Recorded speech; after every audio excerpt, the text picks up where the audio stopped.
Nah dok, saat ini orang tidak dapat terpisahkan dari gawainya ya dok ya, baik pun itu di pekerjaan ataupun untuk mencari hiburan. Bener banget itu. Nah tapi sebenarnya apa sih dampak yang akan timbul pada kesehatan jika memakai gawai berlebih dok? Ya, tentu banyak dampak kesehatan yang bisa timbul akibat pemakaian gawai yang berlebih. Kali ini saya akan berbincang mengenai dampak negatif dari pemakaian gawai berlebih bersama Dr. Lilir Amelini, spesialis syaraf. Yuk dok.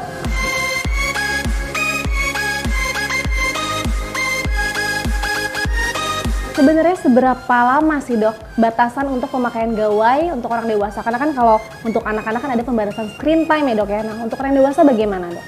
Iya, jadi memang benar kalau di anak-anak ada pembatasan gawai sesuai usia. Paling 1-2 jam sesuai tingkat usianya ya dok. Betul. Ya.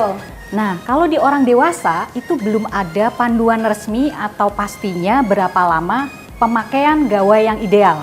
Namun para ahli pemirsa itu merekomendasikan waktu pemakaian gawai maksimal 2 jam di luar jam kerja. Dokter, di masa sekarang kita kan pasti sering melihat orang-orang asik dengan gawainya ya dok ya, bahkan sampai bisa lupa waktu nih. Sebenarnya dampak kesehatan apa sih dok yang dapat timbul karena pemakaian gawai berlebih dok? Jadi dampak yang bisa timbul dari pemakaian gawai berlebih itu banyak banget. Mulai dari sistem penglihatan, misalnya nih matanya pegel, merah, berbayang, terus lagi yang paling sering tuh nyeri di leher. Betul. Hingga ke kepala, hingga ke bahu. Bisa juga kesemutan di tangan, atau bisa juga nyeri pinggang sampai gangguan tidur dan obesitas. Jadi dari ujung kepala sampai ujung kaki itu bisa kena dampaknya ya dok ya? Benar banget. Dokter, ini banyak orang yang bertanya-tanya nih dok, apakah betul penggunaan gawai berlebih dapat menimbulkan kerusakan pada syaraf dok? Ya, benar banget dok. Jadi pemakaian gawai yang berlebih itu dapat menyebabkan gangguan pada saraf. Yang paling sering nih dok adalah gangguan pada leher. Disebutnya adalah neck tag syndrome. Nah kita kan tahu ya, jadi leher ini menyambungkan antara kepala sampai di bahu. Jadi ada otot yang menyambung di belakang kepala ini sampai ke bahu.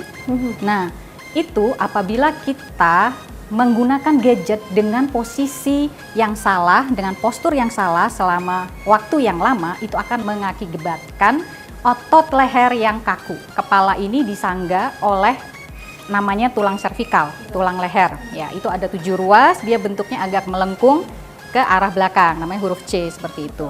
Nah, dalam posisi lurus 0 derajat ini, kepala itu memberi beban sebanyak 5 kg. Bila kita menunduk sebanyak 30 derajat, bebannya bertambah sebanyak 18 kg. 18 kilo dok? Ya, 18 kg, 30 derajat.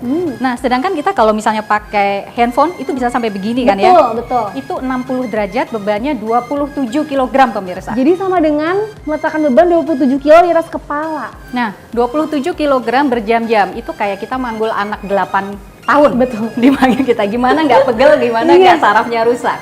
Nah, itu tadi neck tag syndrome. Yang kedua juga bisa kita merasakan kesemutan pergelangan tangan hingga ke jari-jari.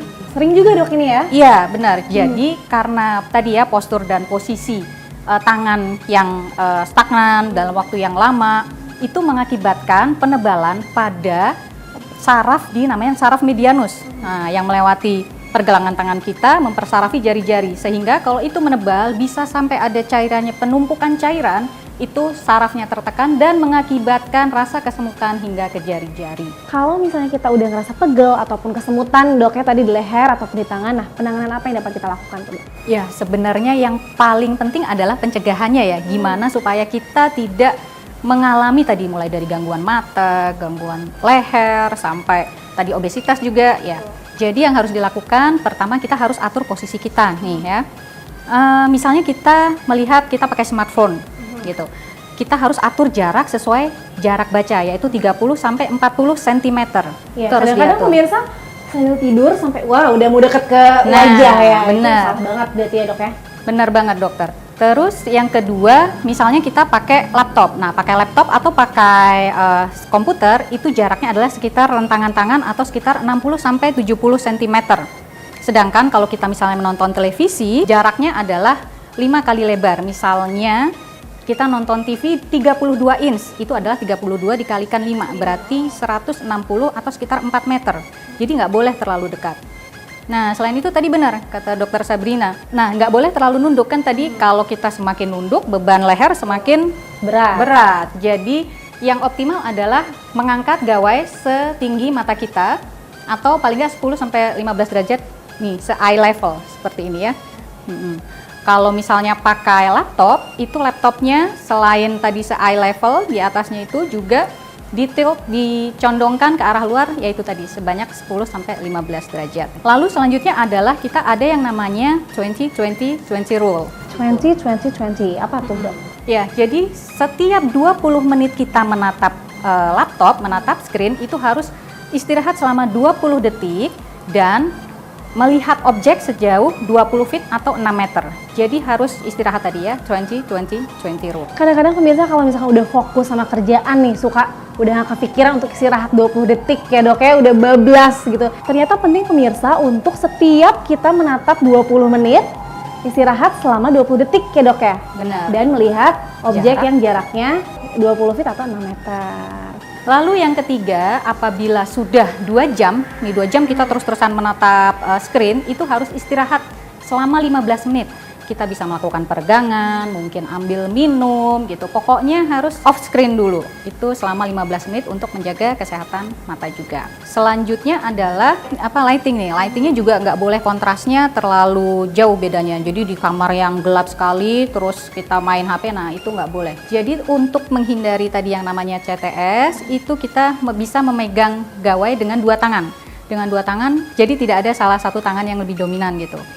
Nah, terus memakai juga jangan ditekuk. Jadi kenapa kita sering jadi carpal tunnel syndrome itu karena kita gerakan sering menekuk seperti ini atau terlalu begini. Jadi diusahakan tangannya lurus. Misalkan tangannya lurus. Satu lagi, ukuran gawai juga berpengaruh. Jadi penggunaan gawai yang besar tentu akan memberi beban yang lebih pada pergelangan tangan kita. Jadi contohnya nih dok, ada kasus gitu ya, seorang pasien yang mengalami nyeri di bagian pergelangan tangan, terutama ibu jari, karena dia sering memegang tab yang besar. Iya. Gitu. Jadi pengoperasiannya, penggunaannya kan harus menggunakan, dia lebih banyak menggunakan jempolnya. Betul. Seperti itu, jadi dia mengalami nyeri di bagian pergelangannya juga. Jadi perlu disesuaikan bagaimana cara kita memegang gawainya ya dok ya. Mungkin untuk yang besar ukuran tab bisa ditaruh memakai sanggaan ya dok ya. Betul.